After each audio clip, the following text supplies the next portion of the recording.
காக்காரிறேன் அவ்வளோ ஒரு இனிப்பு, அவ்வளோ ஒரு டேஸ்ட்டு.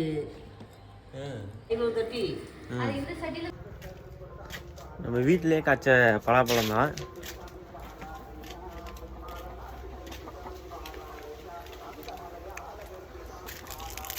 வேறு லெவலில் இருக்குது டேஸ்ட்டு. அந்த மரத்தை காட்டுறேன் இருங்க உங்களுக்கு.